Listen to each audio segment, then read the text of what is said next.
Hey guys, it's Josh here. I'm here with Alicia Buckby. We're QUT students, and this semester we're doing a subject, KJB 222. It's all about online journalism.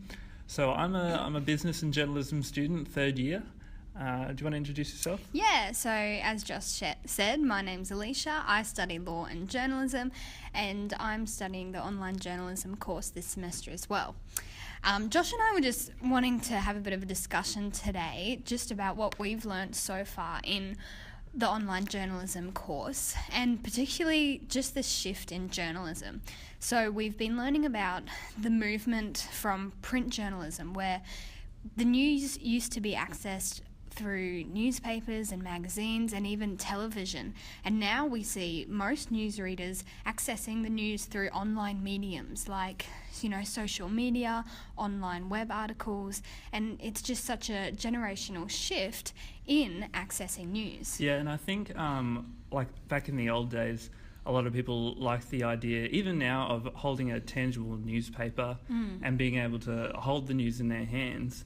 But it's just not practical in today's society anymore. It's just so much easier for people to hop on their phones and just flick through the news in a few minutes rather than sitting down with a newspaper or watch a radio broadcast. And that's the thing, it is so much more accessible. I think in the first lecture, the lecturer said, how many of you saw people sitting on the bus today reading a newspaper, or how many of you saw people on their phone reading news? And almost all of us had seen people reading news on their phone, just because you've always got your phone there. It's small, it's compact, you haven't got a newspaper in your bag. So, well, Josh, how do you access news?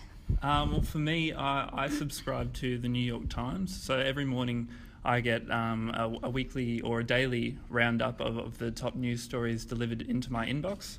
And so I'll sit and read the top stories that are coming from the New York Times with my breakfast. And then throughout the day, I've turned my notifications on for my ABC app on my iPhone.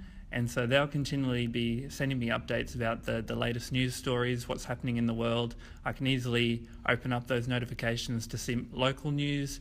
Really, again, just the easiest access news that I can find. What about you? I'm quite similar. I follow all these news companies on social media, on Facebook particularly. So, I follow the Brisbane Times, the Courier Mail, the Daily Mail, and so throughout the day they post all these links to their news articles. And it's actually funny, when I was thinking about the generational shift and how we access news, I thought about my dad, and he's 55 years old this year, and he accesses news. The way he finds out what has happened is through the 6 p.m. news on the television each and every day. And so when 6 p.m. comes along, he'll sit down and he'll watch the news on channel 9 or channel 7. And sometimes I sit down and I watch it with him, and everything that they're saying on the news I've known about, from the morning, because as I'm going on Facebook, I'm seeing these news articles as everything is happening. If a bomb explosion in London happens at 8:30 in the morning, I read about it by 9 a.m. that same morning. But my dad, he's only finding out about it at 6 p.m. when he sits down and watches the news. And that's one of the things I love about online journalism, is that it's so current and it's so up to date, and it keeps us all in touch with what's happening around the world. And, this generational shift, my father's only finding things out, 12 hours after they happen. Whereas, us younger generation, because we have this access to online journalism, we're finding these out as soon as it happens. And I think as part of the younger generation, we like things to be quick and concise. And when I sit down in the morning, if I get a chance to watch something like the Today Show, a lot of it is just like entertainment value, not really hard news, just things to get people's attention or keep them entertained. I like the fact that if I flick through my social media, I can still stay informed just by reading headlines as I flick down my news thread. Like, you really don't have to, obviously you want to know all the details, but you can still stay informed just by reading headlines. So what do you think is the biggest advantage of online journalism? I've briefly touched on it already, Josh, but I just love how current online journalism is, and how, you know, easily accessible it is, and how we're so up to date with news because we've got it at the touch of our fingers. You know, we don't have to go and find a newspaper anymore. We don't have to travel to a newsagent to buy a newspaper to find out what's happened in the news for that day. We have it at our fingertips. As I scroll through Facebook, you know, I'm finding out what's happening across the world, and, you know, that's what I love the most about journalism. Online journalism, sorry. What about you? Well, I really like how it's so interactive.